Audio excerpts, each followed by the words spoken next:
sharciga ma u siman yihiin danyarta iyo dadka waxhaysta ee saamaynta leh tusaale hotel SYL waxa uu ku yaalaa dhul dawladeed waxa ku shaqaysta ganacsato uu hormuud u yahay xildhibaan Abtidoon Yare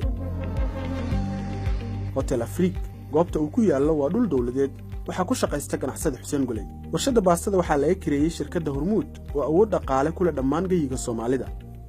tarbuunka oo ahayd fagaare dawladda Soomaaliya leedahay waxa laga dhisay guryo casri ah oo ay degan yihiin siyaasiyiin iyo ganacsato dabaqada sare ah waxaana dhistay ganacsade Mire Indha Yare ganacsatada waxa la farayaa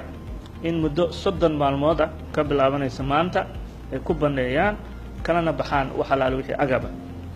hadalkan waxa uu yiri gudoomiyaha gobolka Banaadir 3 July waxaana dhamaatay waqtiga maamulku uu qabtay dadka degan dhulalka danta guud laakiin ilaa hadda ma muuqato inuu fulay amarkii duqa Muqdisho mana jirto wax isbedel oo dhacay haddaba bilowga hawshan miyaa sharci darro ku bilaabatay maxaa hakad ka galiyay laba arrimood oo isku dhaxyaxsan ayaa jira kow waxaa jira in la burburiyay ama la wareegay dhismayaal danta guud oo dawladii tan ka horeysay bixiyeen waxaana maamulka gobolka Banaadir uu ku tilmaamay arrinkaasi sharci darro labo waxaa jira qaar kale oo dhulal dawladeed ah oo ay ku yaalaan hoteelo caan ah kuwaasi waa ka nabad galeen maamulka gobolka Banaadir oo sidooda ayaa loogu shaqaystaa oo sabab waxa goobahaasi ka faa'iideysta shakhsiyaad saameyn dhaqaale iyo siyaasadba ku leh gobolka Banaadir haddaba gudoomiyaha gobolka Banaadir laba arrimood midkood ayuu u hakiyay burburinta iyo dib u soo celinta hantida dawladda inuu laaluush ka qaatay maalqabeennada haysta goobahan aan sharaxnay ama cabsi uu ka qabo saameynta iyo awoodda ay leeyihiin ganacsatadan iyo siyaasiyiintan haysta dhulka dawladda waan wada ogsoonahay inay jiraan hanti guud oo shakhsiyaad haysto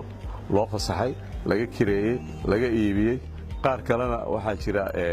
dadkii laga saaray waajar oo dadka hadana la siiyay inta laga saaray waxayada kale ama shakhsiyaad kale private la siiyay waa iska jiraan marka dawladnimada ka soo horjeeda sinaanta dadkeena Soomaaliyeed inay u wada siman yihiin dalkan